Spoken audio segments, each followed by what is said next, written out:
माझी लिस्ट आहे मोठी, जेवढं काम केलं इथले जेवढे रस्ते आहेत प्रभागातले, त्यांच्या नगरसेवकाला विचार त्यांनी काय केले, मी केलेले रस्ते. क्वेश्चन मार्क आहे माझा की चंद्रकांत दादांनी त्यांचं काम दाखवा, 5 काम दाखवा, त्यांना आपण बक्षीस देऊ. त्यांनी कोल्हापूरला जाऊन निवडणूक लढवली तर काय फायदा आहे का? शिंदे साहेबांनी शेवटी असं सांगितलं की आमच्या चिन्हावर लढा. म्हणजे राजसाहेबांनी प्रत्येकाला भेटले, मास्क पण नाही लावला, कोणाची टेस्टिंग पण नाही घेतली. उद्धव साहेब टेस्टिंग घेत होते असं एकनाथ शिंदे बोलत, नो टेस्ट, डायरेक्ट या बसा, काय प्रश्न तुमचे सांगा, प्रश्न पटापट फोन करून संपवत होत्या. फेसबुक लाईव्ह करणारे मुख्यमंत्री आपण पाहिलेले आहेत आणि ते घरातनं पाहिलेले, आणि प्रत्यक्षात लोकांना भेटणारे महाराष्ट्रातल्या जनतेतला मुख्यमंत्री, मनातले मुख्यमंत्री राजसाहेब ठाकरे. जिथं मराठी मुसलमान आहेत त्यांनी मला फोन केले, राजसाहेबांची भूमिका आम्हाला पटली आणि आम्ही आता इथं लाऊडस्पीकर लावणार नाही. असं पण मुसलमान या महाराष्ट्राच्या मातीमध्ये आहे की विधानसभेची निवडणूक चौथ्यांदा मी लढतोय. जर मला लोकांनी संधी दिली तर मी भविष्यात त्यांच्यासमोर परत लोकप्रतिनिधी म्हणून काम करेन. मला संधी दिली नाही तर मी लोकांना इतकं जय महाराष्ट्र करणार, कारण लोकांना चांगला माणूस नाही आवडत. 25,000 ते 30,000 महिलांची दहीहंडी मी मोठ्या प्रमाणात करतो. गेली 14-15 वर्ष करतो. मी लावणी महोत्सव, नाट्य महोत्सव घेत असतो, मी ट्रिपा काढत असतो. परंतु आज माझे विरोधक काय बोलतात, अरे किशोर बायकांना नाचवतो. जवळपास एक 10 फ्लोअरचं 10 मजली हॉस्पिटल मी 2 वर्षात बांधलं. 5 वर्षात चंद्रकांत पाटलांनी काय केलं, मी परमसनगरमध्ये आधुनिक रस्ते जे 50 वर्ष टिकतील असे आधुनिक रस्ते केले की रस्ता ड्रेनेज लाईन वेगळा टाकला, पाण्याची लाईन वेगळ्या बाजूला, अंडरग्राऊंड वेगळ्या बाजूला, त्या ठिकाणी रेन वॉटर हार्वेस्टिंग केलं. एवढ्या वर्ष टिकल एवढा रस्ता केलेला आहे. चंद्रकांत पाटलांनी काय केलं, मी एक उत्तम अभ्यासिका केली की त्यामध्ये 300 मुलं बसतात. आमचे 200-300 मुलं त्या ठिकाणी पास झालेली आहेत. चंद्रकांत पाटलांनी किती मोठी अभ्यासिका केलेली आहे. नमस्कार, मी साक्षी पांचाळ, न्यूज अनकटमध्ये आपल्या सर्वांचं स्वागत. सध्या महाराष्ट्रामध्ये राजकारण हे एका वेगळ्याच पातळीवरती आहे आणि निवडणुकीचं वारं हे जोरदार वाहू लागतं आहे. आणि पुण्यामध्ये सर्वात जास्त बहुचर्चित मतदारसंघ विधानसभेमध्ये आहे तो म्हणजे कोथरूड. आणि यंदा कोथरूडमध्ये ही जी आहे तिरंगी लढत होणार आहे. आणि यावेळेस मनसेचे ज्येष्ठ नेते माननीय किशोरजी शिंदे हे आज आपल्यासोबत आले आहेत. नमस्कार सर, न्यूज अनकटमध्ये आपलं स्वागत. सर, ही आपली 4थी संधी आहे, आपल्याला मनसेकडून प्राप्त झाली आहे. तर या संधीचं सोनं करण्याची जी जबाबदारी आहे ती आता तुमच्यावरती आहे. तर काय आणि कशा प्रकारे आपलं नियोजन असणार आहे? प्रत्येक निवडणूक ही संधी समजतो आम्ही आणि प्रत्येक निवडणुकीमध्ये सोनं करण्याचा आमचा प्रयत्न असतो. 10 वर्ष निवडून आलो, 10 वर्ष नगरसेवक झालो, ते संधीचं सोनं केलं. मागच्या पंचवार्षिकला माझ्या समोरचे जे उमेदवार आहेत ते कोल्हापूरमधनं ह्या ठिकाणी आले आणि ह्या ठिकाणचे चांगले जे कार्यकर्ते होते, मेधा कुलकर्णी आमदार होत्या, मुरलीधर मोहोळ महापौर होते, महापौरच्या अगोदरचा काळ, त्यांचं तिकीट कट करून ते या ठिकाणी आले आणि त्यांना सेफ वॉर्ड म्हणून ते या ठिकाणी आले. परंतु मागच्या वेळेस आम्ही मेहनत घेतली, परंतु पैसा आणि प्रशासन आणि खूप गुंडगिरी या सगळ्या गोष्टीमुळे त्यांचा विजय त्या ठिकाणी झालेला आहे. परंतु आता 5 वर्ष ते या मतदारसंघामध्ये त्यांनी आमदारकी उपभोगलेली आहे, मंत्री ते या ठिकाणी झालेले आहेत. तर 5 वर्षामध्ये त्यांच्या आता कामाचं ऑडिट नक्की होणार आणि त्या कामाच्या ऑडिटवरती ही निवडणूक होणार आहे. तर आपण एक म्हणतो की कोथरूडकरांचं जे म्हणणं एक आहे की आम्हाला एक स्थानिक उमेदवार हवा आहे. आणि आता कोल्हापूरवरनं आलेले जे तुम्ही म्हणताय की चंद्रकांत पाटील जे ते मूळ कोल्हापूरचे आहेत. आणि यामध्ये तुमच्यासाठी एक पुढचा पॉईंट असा की तुम्ही इथं तुमची जन्मभूमी हीच, कर्मभूमीसुद्धा हीच. तर हा जो एक मुद्दा आहे की लोकांना एक स्थानिक उमेदवार हवा आहे, तर त्याला तुम्ही कशा दृष्टिकोनातून बघता? तो तुमच्यासाठी एक फायदा म्हणून म्हणू शकतो का? काय असतं की आपली जी काही लोकशाही आहे, जे काही आपली पद्धत आहे निवडणुकीच्या दृष्टिकोनातनं, बघा कसं आहे, दिल्लीतला माणूस इथे येऊन उभा राहून उपयोग आहे का? तर नाही उपयोग आहे ना. किंवा कोल्हापूरचा माणूस असेल, मी कोल्हापूरला जाऊन निवडणूक लढवली तर काय फायदा आहे का? निवडून येण्यासाठी मी फक्त जाऊन उपयोग नाही की मला मंत्रिपद मिळायला पाहिजे, मला काय मिळायला पाहिजे, परंतु मला त्या लोकांची जाण असणार आहे का? ज्या लोकांचे प्रश्न, मी इथं राहतोय म्हटल्यानंतर मला प्रत्येक व्यक्ती माहिती आहे, मला मॅक्झिमम मतदार माहिती आहे, त्यांचे प्रश्न माहिती आहे, मला माझ्या भागातल्या समस्या माहिती आहे. मी दररोज तेच जगतो, तेच बघतोय. परंतु चंद्रकांत दादा या ठिकाणी आल्यानंतर त्यांना फक्त मंत्रिपदासाठी या ठिकाणची उमेदवारी मिळाली. आज जरी तुम्ही चंद्रकांत दादांना आमच्या छत्रपती शिवाजी महाराजांच्या पुतळ्यापाशी एकट्याला पाठवलं आणि त्यांना गाडी दिली आणि त्यांना सांगितलं की बाबा तुम्ही पाषाणला जाऊन या, बाणेरला जाऊन या, सुतारवाडीला जाऊन या, जसं आमच्या केळवाडीला जाऊन या, हनुमानगरला किस करा, ते एकटे जाऊ शकणार नाही. त्यांच्या मागे किंवा त्यांच्या पुढे एक गाडी लागणार. ह्याचा अर्थ काय आहे? मी त्यांच्यावर टीका करतोय असं नाही. त्यांना त्यांचा जो भौगोलिक भाग आहे तोच माहिती नाही ना. त्यांनी त्यांच्या नगरसेवक, त्यांच्या कार्यकर्त्याच्या बळावरती त्यांना जर समजत असेल आणि फक्त लोकांना पैसे देऊन, पैशाचं आमिष दाखवून, वेगवेगळ्या आमिष दाखवून ते लोकांच्या दृष्टिकोनातून परत निवडून यायचा प्रयत्न करत असेल तर हे कुठेतरी लोकशाहीला घातक गोष्ट आहे. पण आत्ता जी निवडणूक झाली तर त्यामध्ये आपण पाहिलं की मनसेने लोकसभामध्ये भाजपला पाठिंबा दाखवला होता आणि त्यामध्ये आत्ताच्या विधानसभा निवडणुकीमध्ये आपण त्याच्या विरुद्ध आपला पक्ष उभा राहिला आहे. तर त्यामध्ये आपलं कशी भूमिका आहे?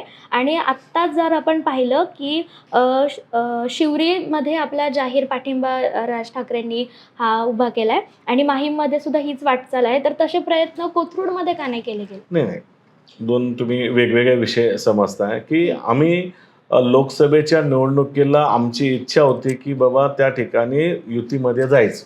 स्वतः नरेंद्र मोदीजींनी आणि अमित शहाजींनी राजसाहेबांसंग तशा प्रकारच्या 2-3 मिटिंगा सुद्धा झाल्या होत्या आणि आमची सुद्धा इच्छा होती. परंतु आम्हाला त्या ठिकाणी एकनाथ शिंदे साहेब मुख्यमंत्री, त्याच्यानंतर देवेंद्रजी आणि अजित पवार यांच्याबरोबर राजसाहेबांच्या मिटिंग झाल्या. मुंबईमध्ये आम्हाला जे 2 मतदारसंघ देणार होते त्यामध्ये एकनाथ शिंदे साहेबांनी शेवटी असं सांगितलं की आमच्या चिन्हावर लढा. म्हणजे कुठल्या? धनुष्यबाण. आमचं चिन्ह काय होणार आहे? म्हणजे ज्या प्रकारे रिपब्लिकन पार्टीचं चिन्ह स्वतःचं असताना सुद्धा त्या ठिकाणी त्यांना कमळाच्या चिन्हावरती उभं राहावं लागलं होतं. तर आमच्या राजसाहेबांनी सांगितलं मग माझं चिन्ह आणि मी माझ्या चिन्हावरतीच उभं राहणार आहे. ते कुठेतरी त्यांना पटलं नाही राजसाहेबांना. मग राजसाहेबांनी डायरेक्ट फक्त नरेंद्र मोदींसाठी, लक्षात ठेवा, डायरेक्ट नरेंद्र मोदींसाठी बाहेरनं पाठिंबा दिला, बिनशर्त पाठिंबा. आम्हाला काय नको होतं, आम्हाला विधान परिषदेत होते, राज्यसभेत होतं, आम्ही काही घेतलं नाही. आम्ही बिनशर्त पाठिंबा नरेंद्र मोदींना दिलाय कारण देशाचं जी काही सत्ता ती स्थिर राहावी. परंतु विधानसभेला आम्ही आमच्या पद्धतीने काम करतोय. जसं बघा, आता बाळा नांदगावकर साहेबांना जर त्यांनी पाठिंबा दिला असेल तर बाळा नांदगावकर साहेबांनी प्रामाणिक काम केलं होतं ना, त्यामुळे त्यांनी पाठिंबा त्यांना दिला. आम्ही साहेबांची तर कुठलाही पाठिंबा दिलेला नाही.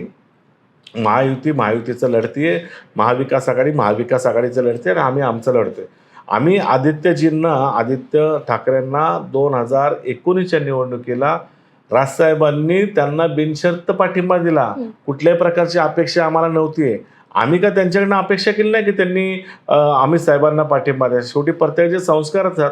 राजसाहेबांना बाळासाहेबांचे संस्कार आलेत म्हणून बाळासाहेबांसारखंच ते वागतात. पण उद्धव साहेबांनी त्या पद्धतीने वागले नाही. उद्धव साहेबांनी खरं तर पाठिंबा दिला पाहिजे होता. परंतु उद्धव साहेब सगळंच आपले संजय राऊतांचं ऐकत असतील तर घर फुटणारच ना.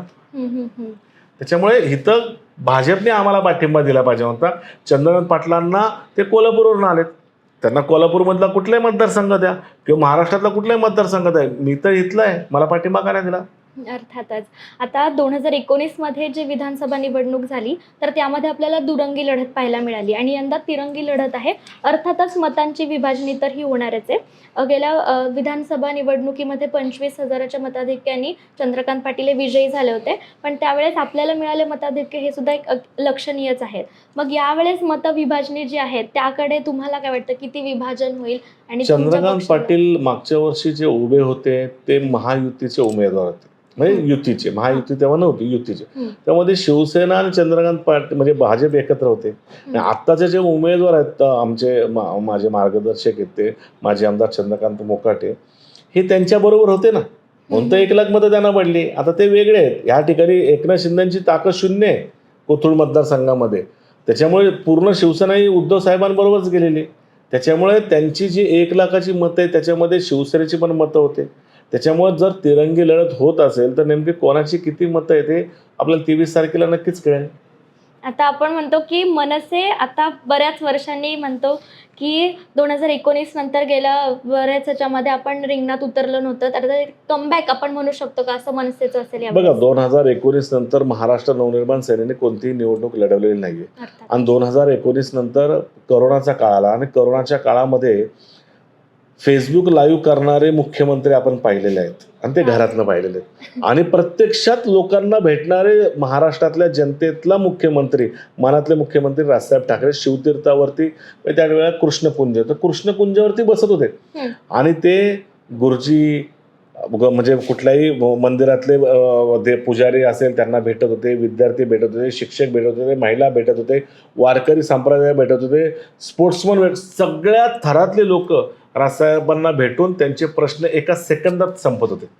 म्हणजे राजसाहेबांनी प्रत्येकाला भेटले, मास्क पण नाही लावला, कोणाची टेस्टिंग पण नाही घेतली. उद्धव साहेब टेस्टिंग घेत होते असं एकनाथ शिंदे बोलले, नो टेस्ट, डायरेक्ट या बसा, काय प्रश्न तुमचे सांगा, प्रश्न फटाफट फोन करून संपत होते. असे राज ठाकरे आपण बघितले ना, असे उद्धव साहेब बघितले. शेवटी महाराष्ट्राला काय हवंय महाराष्ट्राने बघावं ना. 2019 2024 मध्ये आम्ही काय कामं केली महाराष्ट्राला माहिती आहे. या मशिदीवरचे भोंगे कुणी खाली केले? तो मशिदीवरच्या भोंग्याचा विषय हा मनसेने घेतला म्हणून महाराष्ट्रातल्या भोंग्याचा आवाज कमी झाला. तेच पाहून उत्तर प्रदेशमध्ये योगी सरकारने सगळ्या भोंग्यावरती बंदी आणून दाखवली. पण तेच हिंमत या महायुतीच्या सरकारने दाखवली का? तर नाहीच दाखवली. का ते दोन्हीच्या अपेक्षा व्यक्त करण्याचा. बरं, त्या ठिकाणी माहीममध्ये जो समुद्राच्या मध्ये जो मजार तयार होता, राजसाहेबांनी भाषणामध्ये सांगितलं, दुसऱ्या दिवशी मजार निघून गेली. म्हणजे राजसाहेब कायम हिंदुत्वाची भूमिका घेत असतात आणि ते परफेक्टली पूर्ण करत असतात. पाकिस्तानचा पिक्चर ह्या भारतामध्ये येत होता, आवाज राजसाहेबांनी उठवला की हा पिक्चर आम्ही इथं या ठिकाणी रिलीज होऊन देणार नाही. त्यानंतर केंद्र सरकारला जाग आली आणि त्यांनी तो पिक्चर त्या ठिकाणी आपल्या इकडं रिलीज होऊन दिला नाही. पाकिस्तानच्या कलाकारांना या ठिकाणी आम्ही घेणार नाही, राजसाहेबांनी भूमिका घेतली, पाकिस्तानच्या कलाकारांना आपण घेत नाही. हे हिंदुत्व असतं. हिंदुत्व म्हणजे नुसता बाटेंगे काटेंगे काय सध्या चालू आहे काहीतरी डायलॉग असलं नाही हो. हिंदुत्व असं. आज आमचा मराठी मुसलमान आहे, आमच्या कोथरूड गावामध्ये जर बघितलं तर बाबा आमची तर मस्जिद आहे, जिथं मराठी मुसलमान आहेत त्यांनी मला फोन केले, राजसाहेबांची भूमिका आम्हाला पटली आणि आम्ही आता इथं लाऊडस्पीकर लावणार नाही. असं पण मुसलमान ह्या महाराष्ट्राच्या मातीमध्ये आहे. आणि काही ठिकाणी जर मुंबई तुम्ही बाकीच्या ठिकाणी बघितलं तर अजून सुद्धा काही जण मुद्दाम आवाज मोठं करण्याचं बघा, असा सुद्धा मुसलमान आपण पाहिलेला आहे. म्हणजे जनतेचा विचार करणं हेच आपलं मूळ धर्म आहे. तर आत्ता तुम्ही जी एक भूमिका मांडली की उमेदवारी अर्ज भरताना अनेक लोकांना माहिती नाही, मला आमच्या प्रेक्षकांना सांगायला आवडेल की आदल्या दिवशी म्हणजे गुरुवारी चंद्रकांत पाटील यांनी भर मोठी उन्हामध्ये रॅली काढून त्यांचा उमेदवारी अर्ज भरला आणि त्याच्या दुसऱ्या दिवशी आपण जेव्हा उमेदवारी अर्ज भरायला गेला तर किशोरजी शिंदेनी मेट्रोमध्ये प्रवास करत उमेदवारी अर्ज भरला. तर ही जी भूमिका तुम्ही सर्वांसमोर मांडली की निवडणुकीच्या रिंगणामध्ये उतरण्याआधीच जनतेचं मन, कोथरूडकरांचं जे मन जिंकलंय ते किशोर शिंदेनी जिंकलंय. तर त्याबद्दल आमच्या जनतेला काही सांगाल? नाही, काय चंद्रकांत पाटलांनी एक जत्रा भरवली होती. फॉर्म भरवण्यासाठी अशी जत्रा चालत नाही. त्यामध्ये सगळे पुणे शहरातले प्रसिद्ध मोकामधले असलेले सर्व गुन्हेगारांना त्यांनी बोलवलं. प्रत्येक गुन्हेगारांनी 500,000 लोकांना त्या ठिकाणी बोलवलं. चित्र विचित्र लोक त्या रॅलीमध्ये चालले होते. पूर्ण रॅलीमध्ये इतकी जाम रॅली झाली, रस्ता जाम, ट्रॅफिक जाम आणि पोलिसांनी सगळं जाम केलं होतं. त्यावेळेला मुलांच्या परीक्षा होत्या. म्हणजे आमच्या अभिनव शाळा आहे, त्या अभिनव शाळेतल्या तिथल्या पालक सांगतात, तिथले जे ड्रायव्हर आहेत ते सगळे लोक सांगतात, हवालदार जे ट्रॅफिक ते सांगत होते की मुलं अक्षरशः रडत होते की त्यांना घरी जायचे, त्यांना जायला रस्ता नाही, सगळे रस्ते जाम होते. मग तिथनं त्यांना एरियाच्या टेकडीवर घेऊन गेले, चालत लहान लहान मुलांना तिकडे व्हॅन बोलवले आणि व्हॅन बंद तिकडे पाठवून दिलं. ही सगळी परिस्थिती बघितल्यानंतर आमच्या माजी नगरसेवक आहेत सुरेखाताई मकवान, त्यांनी सांगितलं, भाऊ एक आत्रे म्हणून काका आहेत ढाणोकर कॉलनीचे, त्यांना तुम्हाला बोलायचं त्यांच्याशी. माझी पदयात्रा चालू असताना त्यांनी नंबर दिला, मी त्यांच्याशी बोललो. म्हटलं काका तुमचं असं असं तुम्ही मला काय बोलायचं? हो म्हणले. किशोरजी आज मला चंद्रकांत पाटलांनी जी यात्रा काढली, जे काही विचित्र प्रकार केला त्याच्यामुळे खूप नुकसान झालं लोकांचं, खूप त्रास झाला लोकांना. आता तुम्ही उद्या कसं करणार आहे? असं काहीतरी करा की लोकांना अभिमान वाटेल. म्हटलं काका नक्कीच तुम्ही उद्या पाहू शकता की कसं होईल. आमची रॅली सगळी ठरली, आमच्या खूप रॅली जोरात आली, गाड्या बिड्या सगळ्या लागल्या. आणि मग मी शेवटच्या कंडिशनला सांगितलं की नाही, आपल्याला आत्ता रॅलीने जायचं नाही, आपल्याला मेट्रोने जायचं. सगळ्या लोकांना तो आवडलं आणि आम्ही सगळे लोक मेट्रोने गेलो. आणि मेट्रोने उतरल्यानंतर पण आम्ही मेन रोडने नाही गेलो, गल्ली बोळातनं गेलो आणि त्या ठिकाणी आम्ही फॉर्म भरला. आम्हाला जायचं असेल तर आम्ही नॉनस्टॉपच्या मेन चौकातने गेलो असतो, पण कोणालाही त्रास होऊ नये, ट्रॅफिक जाम होऊ नये हा विचार आम्ही केला आणि आम्ही गल्ली बोळातनं जाऊन त्या ठिकाणी फॉर्म भरला. शेवटी ताकद दाखवणं महत्त्वाचं नाही, लोकांना काय हवं हे महत्त्वाचं आहे. लोकप्रतिनिधीचं काम काय असं की लोकांच्या मनामध्ये काय आहे, लोकांना अपेक्षा काय, त्या अपेक्षा पूर्ण गरजेचं आहे. एवढा मोठा मंत्री, त्यांचे स्वतः मंत्री, अजून एक केंद्रीय मंत्री, राज्यसभा सदस्य, 100 नगरसेवक, कित्येक आमदार त्यांचे, एवढी सगळे लोक असताना काय गरज आहे तुम्हाला ट्रॅफिक म्हणजे एवढी मोठी जत्रा काढायची? बरं राष्ट्रवादी तुमच्याबरोबर आहे, RPI तुमच्याबरोबर, एकनाथ शिंदे तुमच्याबरोबर आहे, लोकांना काय दाखवता? उलट तुम्ही एका फोर व्हीलरमध्ये गेल्यापर्यंत फॉर्म भरून आला पाहिजे. कशाला ताकद दाखवायची गरज आहे तुम्हाला? आता यामध्ये एक मुद्दा असा येतो की सध्या राज्यसभामध्ये जे खासदार आहेत मेधा कुलकर्णी आणि मंत्रीपद जे आता सध्या सांभाळत आहेत पुण्याचं माननीय मुरलीधर मोहोळजी, यांचा एक असा भक्कम पाठिंबा जो चंद्रकांत पाटील यांच्या मागे आहे. तर यामध्ये तुमची काय भूमिका असणार आहे की? नाही, कसं आहे बघा, मेधाताई असेल किंवा मुरल्यांना असेल, ते त्यांच्या पक्षाशी प्रामाणिक आहेत आणि ते स्वतः RSSचे आहेत. ते स्वतः भाजपचे खूप मूळ लोक आहेत आणि भाजपचे मूळ लोक कायम भाजपच्या बरोबर प्रामाणिकपणे काम करतात. भले ते दोघंही माझे चांगले संबंधातले मुरली मोहोळ तर माझे चांगले जवळचे मित्र आहेत आणि मेधाताई तर माझ्या मार्गदर्शक आहेत. त्या पण माझ्या एकदम, आम्ही 10 वर्ष नगरसेवक होतो. पण ते त्यांच्या पक्षाचे प्रामाणिक काम करतात. त्यांच्याबद्दल आम्ही काय बोलणार, ते चंद्रकांत दादाला ताकदच देणार आहेत. आता 2019 मध्ये जी विधानसभा निवडणूक झाली आणि आता पक्ष फुटले, अनेक जणांनी पक्षांतर केलं. अर्थातच ती निवडणूक आणि आत्ताची निवडणूक दोन्हीमध्ये राजकीय चित्र पूर्णपणे बदललं आहे. तर त्याचा परिणाम आपल्या पक्षावरती काय होईल? नाही, काय आहे, आमचा पक्ष काय फुटला नाहीये. बाकीचे पक्ष फुटले कारण की ईडी, इन्कम टॅक्स या भीतीने सगळे पक्ष फुटले आणि हे महाराष्ट्रातल्या जनतेला आवडलं नाही. बघा, ही निवडणूक वेगळी आहे. आता तुमच्यासमोर मला सांगायला हरकत नाही, ही विधानसभेची निवडणूक आहे. चौथ्यांदा मी लढतोय. जर मला लोकांनी संधी दिली तर मी भविष्यात त्यांच्यासमोर परत लोकप्रतिनिधी म्हणून काम करेल. मला संधी दिली नाही तर मी लोकांना इथनं जय महाराष्ट्र करणार, कारण लोकांना चांगला माणूस नाही आवडत.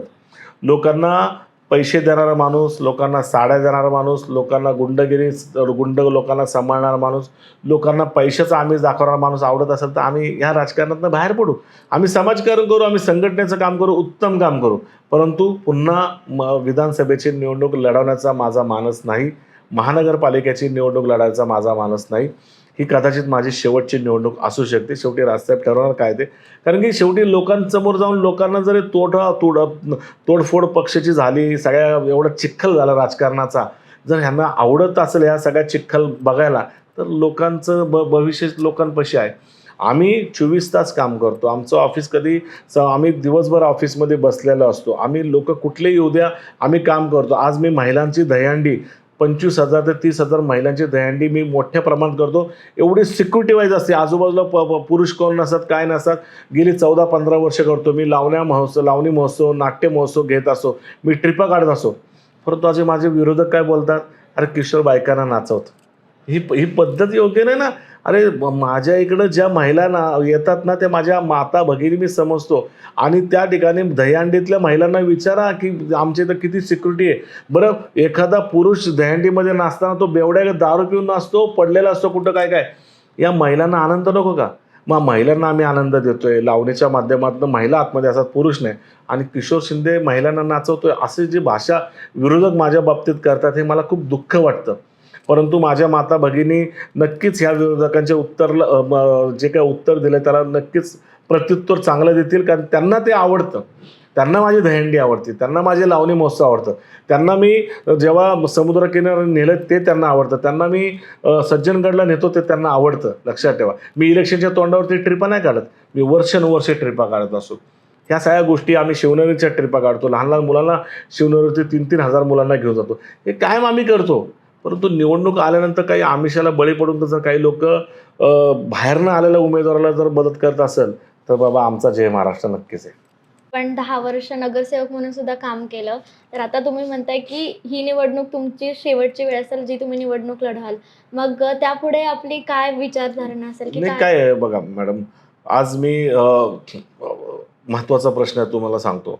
मी सुतार दवाखाना हॉस्पिटल बांधलं 2 वर्षात. जवळपास एक 10 फ्लोअरचं 10 मजली हॉस्पिटल मी 2 वर्षात बांधलं. 5 वर्षात चंद्रकांत पाटलांनी काय केलं? मी कैलासवासी सचिन आंग्रे उद्यान, सचिन बाळासाहेब आंग्रे उद्यान मी 5 वर्षामध्ये पहिल्या टर्ममध्ये केलं. चंद्रकांत पाटलांनी काय केलं? मी परमसनगरमध्ये आधुनिक रस्ते जे 50 वर्षे टिकतील असे आधुनिक रस्ते केले की रस्ता ड्रेनेज लाईन वेगळा टाकला, पाण्याची लाईन वेगळ्या बाजूला, अंडरग्राऊंड वेगळ्या बाजूला, त्या ठिकाणी रेन वॉटर हार्वेस्टिंग केलं. एवढ्या वर्षे टिकल एवढा रस्ता केलेला आहे. चंद्रकांत पाटलांनी काय केलं? मी आमच्या ज्या प्रत्येकाला आयुष्यात जायचंच असतं अशी स्मशानभूमी, उत्तम स्मशानभूमी केली.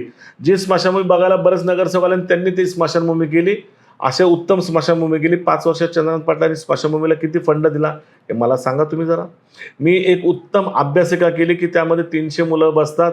आमचे 200-300 मुलं त्या ठिकाणी पास झालेली आहेत. चंद्रकांत पाटलांनी किती मोठी अभ्यासिका केलेली आहे. या ठिकाणी मी माझ्या प्रभागामध्ये साधारणतः 40 ते 50 हॉल तयार केले. चंद्रकांत पाटलांनी 5 वर्षात किती हॉल तयार केले. म्हणजे हे सगळे प्रश्न कधीतरी त्यांना विचारणार का नाही. मी महाराष्ट्र भूषण तीर्थरूप नानासाहेब धर्माधिकारी यांच्या नावाने उत्तम असा रस्ता तयार केला. अंडरग्राऊंड पॉसवे तयार केला पौड रोडला. आणि एकलव्य कॉलेजपाशी मोठं PMPLचं स्थानक त्या ठिकाणी तयार केलं. चंद्रकांत दादांनी काय केलं 5 वर्षामध्ये. हे प्रश्न कधीतरी चंद्रकांत दादांना विचारा. सागर कॉलनीचा रस्ता असेल, सागर कॉलनीच्या ओढ्यातल्या जात त्या ठिकाणी साधारणतः 500 लोकांची घरं मी शिफ्ट केली. VSUPच्या माध्यमातून उत्तम घरं त्या लोकांना दिली. त्या लोकांचा आनंद मला मिळालेला आहे, मला माहिती आहे. चंद्रकांत दादांनी काय केले मला सांगा. राहिलेले 10 घरं काढलीत, त्यांच्या नगरसेवकांनी सांगितलं, सगळं त्यांनीच केलं. दुसऱ्यांचं श्रेय घ्यायचं काम त्यांनी केलेलं आहे. चंद्रकांत दादांनी 5 वर्षामध्ये कुठलं काम भरीव केलं हे मला सांगा ना तुम्ही. बाणेरला केलं, बालेवाडी. मी नगरसेवकाच्या वार्डात काम केलेले मी दाखवतोय.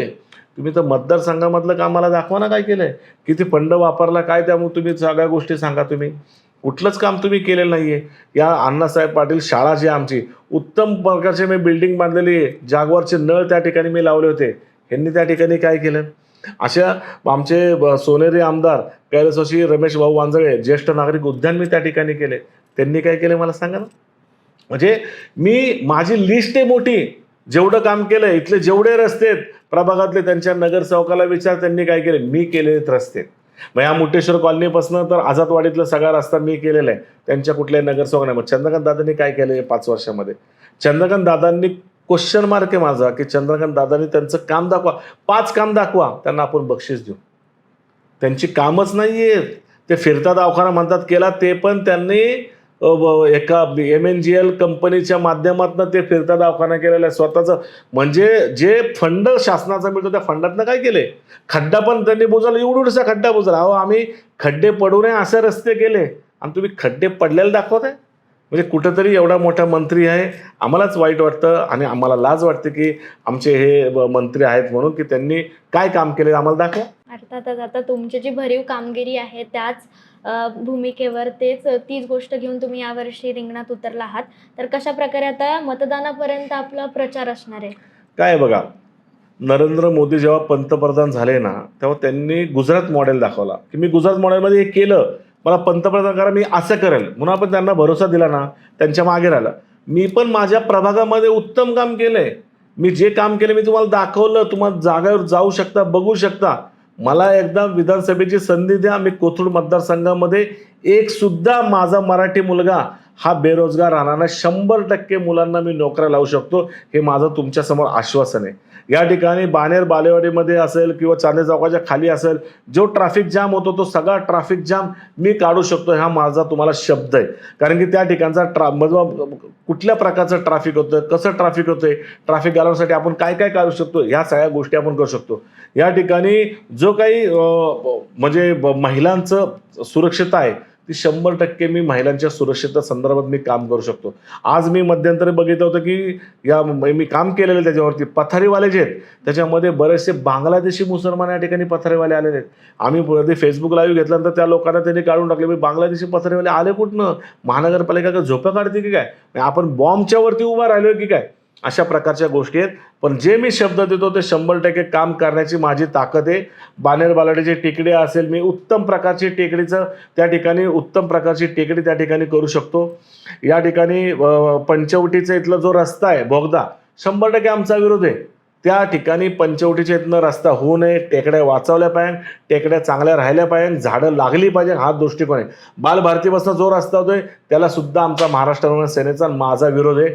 टेकड्याच राहिल्या पाहिजे. एक तर ऑक्सिजनच्या टेकड्या कमी राहिल्या, तुम्ही कुठे रस्ता काढता, पर्याय काढा. बरं रस्ता लागतो कशासाठी, बाहेरनं येणाऱ्या लोकांसाठी तुम्ही रस्ता ठेवलाय. जो रस्ता आहे तोच नीट करा, अतिक्रमण करा, उत्तम होईल. परंतु कुठे टेकड्या फोडू नका, टेकड्या करू नका. हेच आमचं या ठिकाणी तुमच्या माध्यमातून विनंती आहे. धन्यवाद सर. निश्चितच आता होणाऱ्या विधानसभा निवडणूक 2024साठी न्यूज अनकटच्या संपूर्ण टीमतर्फे आपल्याला हार्दिक शुभेच्छा. वेळात वेळ काढून आम्हाला हा मुलाखतीला बद्दल धन्यवाद.